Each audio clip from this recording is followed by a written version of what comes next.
Hello and welcome or welcome back. If you're new here, I make videos talking about my experiences paring down and living with what is currently a 50-item wardrobe.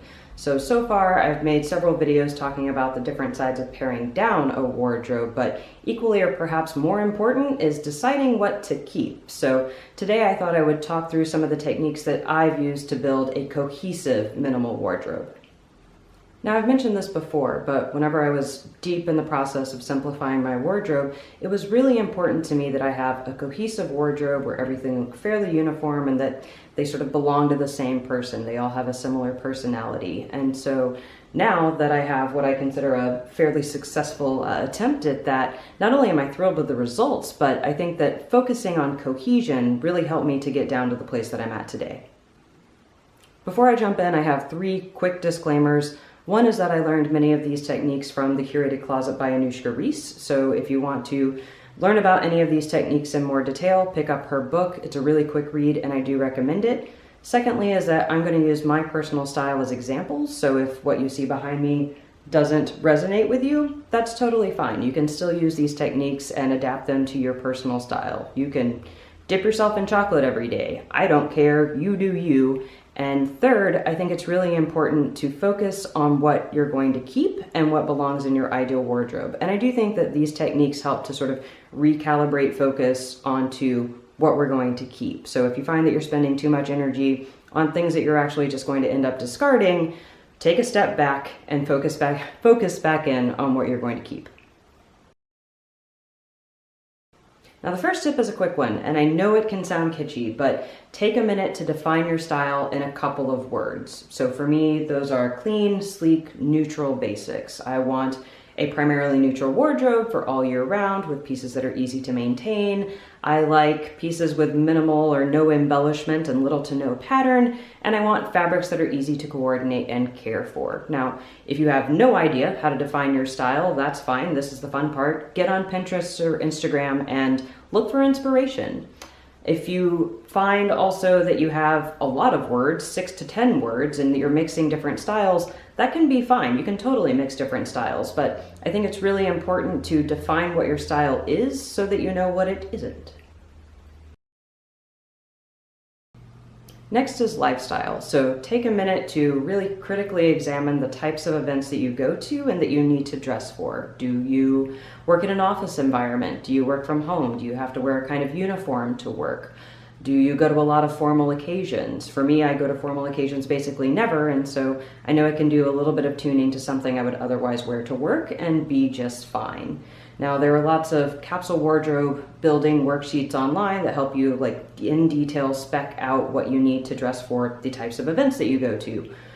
Or you can draw a circle and just make a good old pie chart of the events that you actually attend. So for me, it's a pretty even split between casual to slightly more formal office attire, and then personal time, weekend, super casual clothes. I also have the tiniest sliver in there for the occasional wedding or working out. Now, this tip probably has the least directly to do with cohesion of all of the tips, but I think it can really be useful to sort of weed out those items that you keep in your wardrobe that are hanging around for occasions that never actually happen.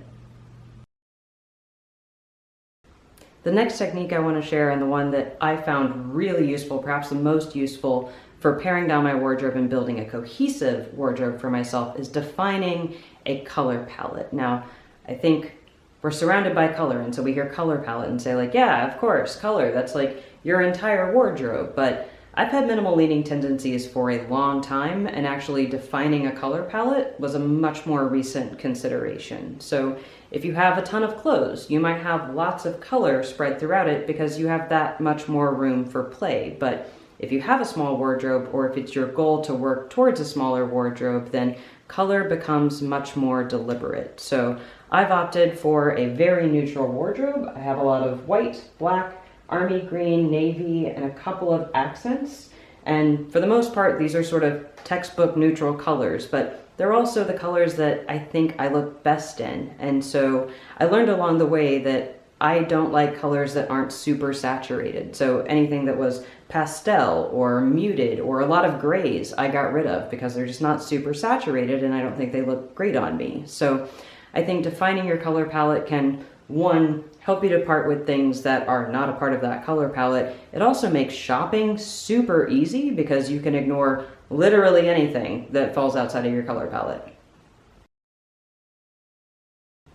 Next, think about patterns. And for me, I consider patterns basically a subset of color, but depending on your taste, this may be more or less important to you. You may wear no pattern, some pattern, or lots of pattern, in which case think about the scale and the color of the patterns you keep and how to best coordinate that or those with the items that you have in your closet. So for me, I mostly stick to stripes, and I have a couple of black and white pattern shirts. I have this star pattern shirt, and I have another shirt that's currently in the laundry. But when I most recently pared down my wardrobe, I had a couple of bright, loud patterns that were standing out in comparison to my otherwise very neutral wardrobe, and those just sort of grated at my nerves. Now, you may have very different tastes, and whenever you open your closet and see a lot of color and pattern, that may be cohesive to you, but for me and the wardrobe that I've built for myself, I've chosen to eliminate most pattern.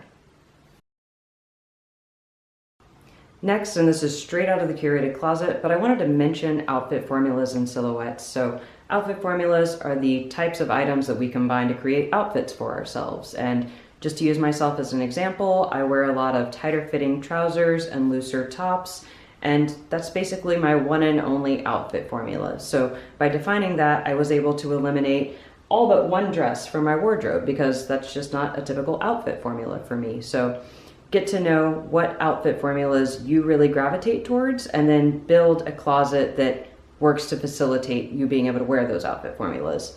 Secondly, silhouette is the type of shape that our clothing produces on our body. So maybe you have more bohemian style and you like wearing like voluminous sleeved tops, or maybe you wear more form-fitting outfits.